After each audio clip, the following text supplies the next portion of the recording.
ఎవరైతే శాంతి భర్త నా భార్యకు పుట్టిన బిడ్డకి తండ్రి ఎవరు అని చెప్పని అతను ఢిల్లీ వేదికగా ఎవరైతే గురునాథం కావచ్చు, అదేవిధంగా జడ్జి రామకృష్ణ గారు కావచ్చు, అట్లాగే శంకర్ కావచ్చు, సమ్ XYZ ఇతర ఆ సంఘాలన్నిటితో కలిసి వాళ్ళు ఒక వెళ్ళి ఢిల్లీలో జంతర్ మంతర్ దగ్గర వీళ్ళు ఎక్కడైతే ధర్నా చేస్తున్నారో ఆ ధర్నా చేస్తున్న దాని ఎదురుగా వారు ధర్నా చేయటం మొదలుపెట్టారు. అది చూడండి ఒకసారి, అది వీడియో ప్లే చేయండి.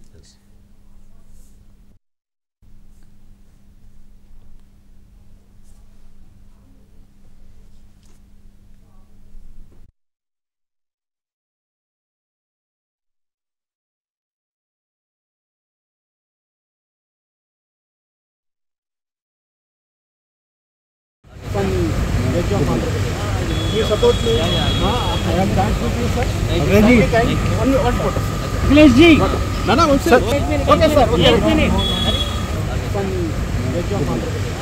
You support me? I am thankful. ఎక్కడైతే వాళ్ళు అక్కడ ధర్నా చేస్తున్నారు, ఈ 45 రోజులు జరిగిన క్రైమ్ గురించి వీళ్ళు ధర్నా చేస్తుంటే శాంతి భర్త సంఘాలు ఎవరైతే ఉన్నారో వాళ్ళందరూ వెళ్ళి అక్కడ ధర్నా చేసి అక్కడ ధర్నా ద్వారా వారు అడిగినటువంటి గత 5 సంవత్సరాలు జరిగినటువంటి అనేక అరాచకాలు జరిగినాయి. ఎవరైతే నా భార్యని లొంగ తీసుకొని మా భార్య ద్వారా బిడ్డను కానీ ఇప్పుడు నన్ను అమెరికా పంపించి ఇంత క్రైమ్ జరిగిందని తన ఆవేదనతో ఆందోళన చేశారు. అదేవిధంగా జడ్జి రామకృష్ణ గారు ఆయనకి గతంలో జరిగినటువంటి అన్యాయం ఏం జరిగింది, ఆయన ఎలా కేసులు పెట్టారు, ఇంటి మీద ఎలా దాడులు చేశారు అనేటువంటిది కూడా చూసాం. ఆయన ఆందోళన చేశాడు. గురునాథాన్ని ఎలా వేధించారో ఆయన ఆందోళన చేశారు. ఇట్లాగే అందరూ ఎవరికి వారు వాళ్ళందరూ కూడా ఆందోళన చేసేటువంటి క్రమంలో జరిగినటువంటి అంశాలను చూస్తున్నాం. ఢిల్లీలో ఒకవైపు వారు ధర్నా చేస్తుంటే ఒకవైపు వీరు ధర్నా చేస్తున్నారు. ఆయన అఖిలేష్ యాదవ్ పోయి జగన్మోహన్ రెడ్డి గారు మద్దతు తెలిపి ఆయన బయటకు వస్తుంటే అఖిలేష్ యాదవ్ని రామకృష్ణ గారు పట్టుకొని ఏపీలో మీరు గత 5 సంవత్సరాలు జరిగినటువంటి క్రైమ్ గురించి మీరు వినాలి, జరిగినటువంటి అరాచకాలు లేవు, మా ట్రైబల్ ఉమెన్ అన్యాయం చేశారు, మాకు కూడా రావాలనంటే మీరు రాండి ఆఫీస్కి వస్తేనే మొత్తం వింటాను అని చెప్పి ఆయన నమస్కారం పెట్టి ఆయన బయలుదేరి వెళ్ళిపోయాడు. అంటే అక్కడ చేసినటువంటి దాని విషయంలో ఇటువైపు మరొక ప్రొటెస్టులు జరుగుతూ ఉన్నటువంటి పరిస్థితి చాలా ఆందోళన కలిగించినటువంటి అంశం. మరి ఇవన్నీ చూస్తే అసలు ఢిల్లీ వేదికగా ఇటుపక్క వైఎస్ఆర్సీపీ పార్టీ, ఒక పక్క శాంతి భర్త మదన్మోహన్ మధ్య అక్కడ హోరాహోరీగా జంతర్ మంతర్లో ఒక ఆందోళన కొనసాగింది. సరే, ఇవన్నీ రాజకీయంగా చూసినప్పుడు కొంత ఇబ్బందికరమైనటువంటి అంశమే. వారు అక్కడ మాకు అన్యాయం జరిగిందని చేస్తూ ఉంటే ఇటుపక్క మీ వాళ్ళు క్రైమ్ చేశారని వీళ్ళు ఎదురుగా చేయటం అంటే ఢీ కొట్టడం అటువంటి పరిస్థితి నిజంగా ఆందోళన కలిగించేటువంటి అంశం. దీనికి సంబంధించి బైట్స్ ఉన్నటువంటి ప్లే చేయండి. కేవలం ఆ భూముల కోసం అమ్మాయిని అక్కడ విశాఖపట్నంలో ఫస్ట్ పోస్టింగ్, అమ్మాయికి విశాఖపట్నంలో పోస్టింగ్ చేసుకున్నారు. పోస్టింగ్ చేసుకొని అమ్మాయి వాళ్ళు ఎలా చెప్తే అలా నడిచింది. అమ్మాయిని ట్రాప్ చేశారు. ఒక ట్రాప్ చేసి ఇవాళ విశాఖపట్నంలో భూములు, ఆ ప్రేమ సమాజంలో భూములని వీటన్నిటి వాళ్ళు రాయించుకొని లీజులకు 33 ఇయర్స్, 66 ఇయర్స్, 99 ఇయర్స్ రాయించుకొని అమ్మాయిని మబ్బిత పెట్టి ట్రాప్ చేసి ఒక విధంగా రేప్ చేశారండి అమ్మాయిని. చివరికి ఒక మగబిడ్డని కంటారు. They gave a birth for a baby boy. ఇంతకన్నా సిగ్గుచోటు ఇంకొకటి లేదు. డబ్బే కాదు, పదవులు కాదు, భూములు కాదు, చివరికి బిడ్డలను కొనుక్కండి. ఏమన్నా నా పరిస్థితి ఏంది? మా రిప్రజెంటేషన్ తీసుకోకుండా పోలీసులు అడ్డపెట్టి బ్యారికేడ్ దగ్గర మమ్మల్ని బయటకు పంపించాడు. జగన్మోహన్ రెడ్డి, నువ్వు అవినీతి పరుల్ని, విజయసాయి రెడ్డిని అడ్డం పెట్టుకొని శాంతి లాంటి వాళ్ళని మానభంగాలు చేసే విధంగా, అన్యాయం చేసే విధంగా వాళ్ళ కుటుంబం మొత్తాన్ని రోడ్డు మీద పడేసి కుటుంబ నేపథ్యాన్ని నాశనం చేసినటువంటి వ్యక్తి ఈయన. నిన్నటి మొన్నటి వరకు ఆంధ్రప్రదేశ్ సీఎంగా ఉన్నాడు. ఆయన ముఖ్యమంత్రిగా ఉండగా 3,000 మంది పైన దళితుల పైన దాడులు జరిగాయి. 30,000 మందిని హింసించి ఆయన నిద్రపోయాడు బాగా.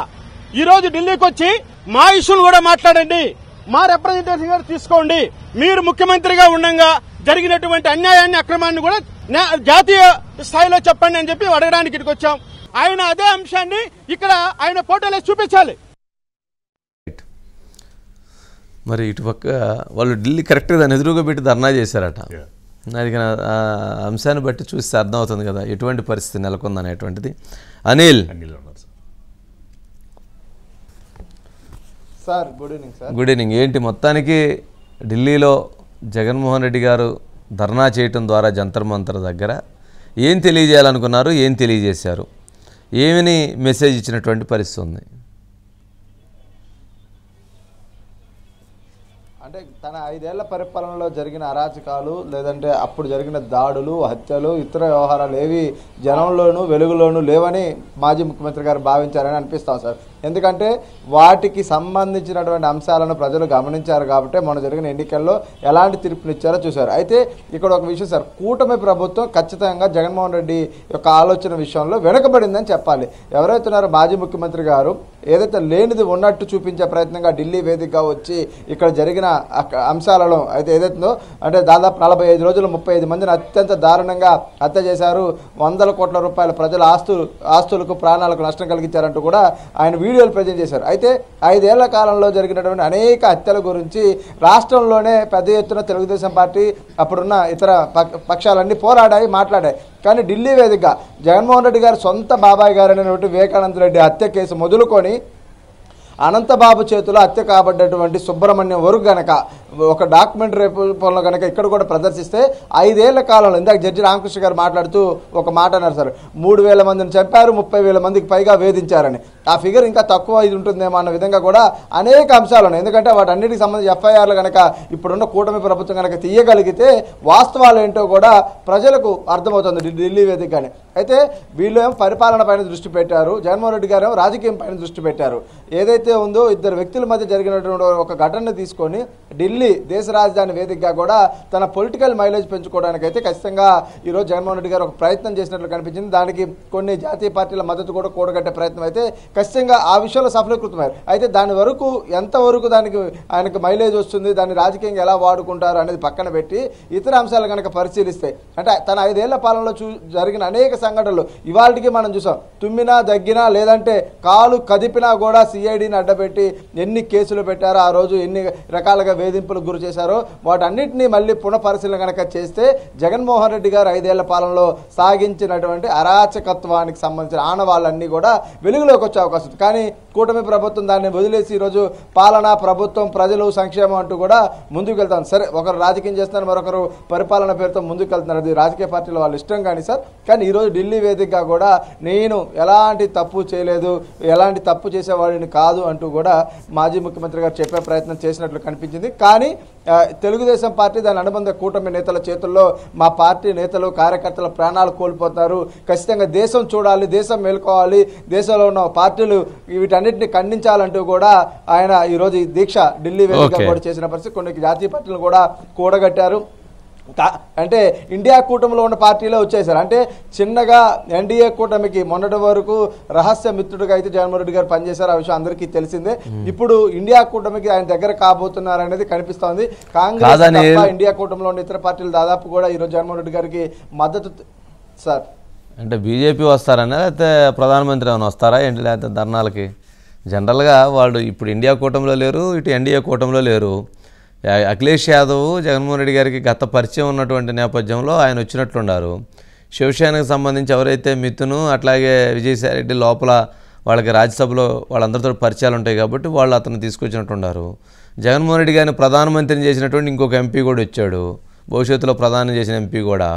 సరే, వాళ్ళు వచ్చి వాళ్ళు సరే చెప్పేటువంటి ప్రయత్నాన్ని అంటే జనరల్గా నిజంగా అటువంటి పరిస్థితి ఉంటే వాళ్ళు కనుక ఒక పొలిటికల్ దాని మీద నిజంగా తెలియజేస్తే చాలా పార్టీలు వస్తాయి మద్దతు తెలియజేయడానికి. ఎప్పుడు కూడా సంఘీభావం, ఎవరైనా మేము కష్టంలో ఉన్నారు, నష్టంలో ఉన్నాము తెలియజేయందంటే జాతీయ పార్టీలు కొంత వచ్చి సంఘీభావం తెలియజేస్తాయి. కానీ అసలు 45 రోజులకే ఏదో జరిగిపోయిందనేటువంటి పెద్ద ఆందోళన క్రియేట్ చేయటం అంటే జరగని దాన్ని జరిగినట్లుగా చూపించేటువంటి ప్రయత్నం ద్వారా చాలా డ్యామేజ్ అవుతుంది. జగన్మోహన్ రెడ్డి గారు గమనించుకోవాల్సిన అంశం ఏంటంటే ఆయన 45 రోజుల్లో ఇప్పటివరకు మీడియా ముందు లేదా ప్రజల దగ్గర లేదా పొలిటికల్ పార్టీల దగ్గర ఆయన కనీసం ఒక 5 సార్లు మాట్లాడారు. అనిల్ 5 సార్లు మాట్లాడారు. 5 సంవత్సరాల అధికారంలో ఉన్నప్పుడు ప్రజల దగ్గర 5 సార్లు మాట్లాడాల. 5 సార్లు మాట్లాడాల. నిన్న సిఐతో మాట్లాడారు, మన వినుకొండపోయి మాట్లాడారు, బయట మీడియాతో మాట్లాడారు, అంతకుముందు ఎక్కడో మాట్లాడారు. ఈ రకంగా 5 సార్లు మాట్లాడారు. కానీ 5 సంవత్సరాల అధికారంలో ఉన్నప్పుడు 5 సంవత్సరాల్లో పబ్లిక్తో బయటకు వచ్చి ఇంటరాక్ట్ అయ్యి మాట్లాడింది లేదు మీడియాతోటి. మరి అర్థమైపోయేది కదా ప్రజలకి, ఆ మాత్రం తెలియదా జాతీయ పార్టీలకి? యాక్చువల్గా సరే అనిల్, మరి ఏంటి మరి మొత్తం ఒకవైపు బాధితులు విజయసాయిరెడ్డి గారి బాధితులు ఒకవైపు జగన్మోహన్ రెడ్డి గారు, రెండు వైపులా మధ్యలో ఏమైనా భారీ గేట్లు. ఏంటి ఢిల్లీ జంతర్ మంతర్ వేదికగా కూడా ఈ రచ్చ రంబోలా ఇంకా ఆగినట్లేదు.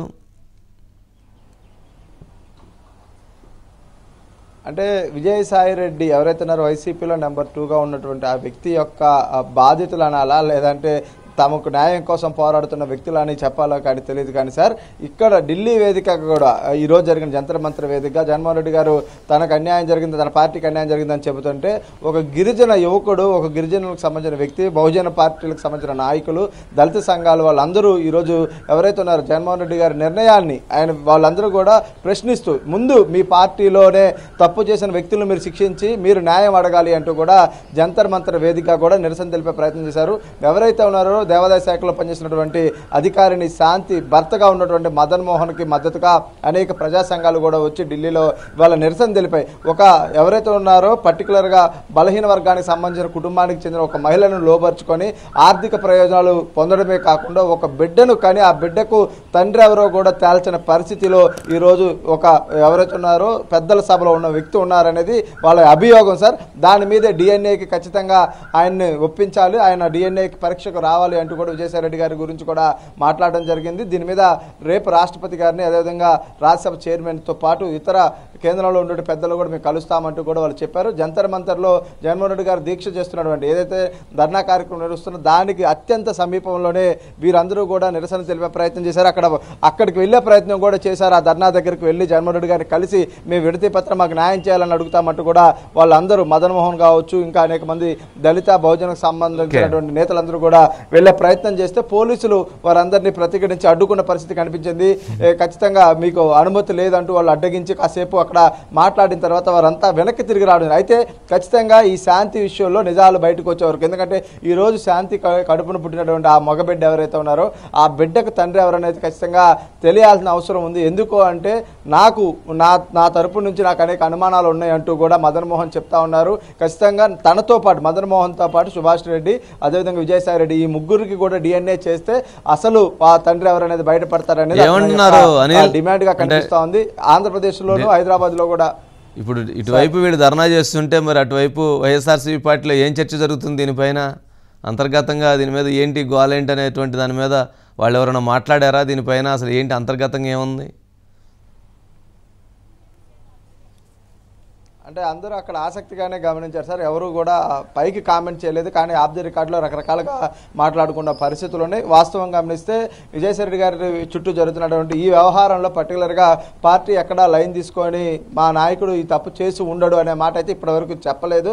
అది విజయసాయిరెడ్డికి సంబంధించిన అంశంగానే వైసీపీ చూస్తున్నట్లు కనిపిస్తుంది. కానీ వైసీపీలో ఉన్నటువంటి ఎవరైతే ఉన్నారో పార్టీ అధినేత జగన్మోహన్ రెడ్డి ఖచ్చితంగా దీని మీద ఒక నిర్ణయం చేయాలి. తన పార్టీలో ఉన్న ఒక కీలక నేత పట్ల, ఒక మహిళ విషయంలో జరిగిన ఒక అంశాన్ని తెరపైకి వచ్చి ఈరోజు ఇంత వివాదం నడుస్తుంటే దీనిపైన క్లారిటీ ఇచ్చే ప్రయత్నం ఎందుకు జరగదనేది ఇటు మదర్ కావచ్చు, బలహీన వర్గాలకు సంబంధించినటువంటి ఆ నేతలు కూడా ఈరోజు ఢిల్లీ వేదికగా కూడా ప్రశ్నిస్తారు. వాళ్ళందరూ ప్రధానంగా ఒకటే డిమాండ్, తప్పు చేయనప్పుడు డిఎన్ఏ పరీక్షకు ఒప్పుకొని ఖచ్చితంగా డిఎన్ఏ కనుక నిర్వహిస్తే ఎవరైతే ఉన్నారో అసలు తండ్రి ఎవరనేది బయటపడుతుంది కదా అనేది వాళ్ళ ప్రధాన డిమాండ్గా ఉంది. ఆ విషయంలో వాస్తవాలు తేలే వరకు మా పోరాటం చేస్తామంటున్నారు. ఎందుకంటే గల్లీలో మొదలైనటువంటి అంశం ఈరోజు ఢిల్లీకి చేరింది.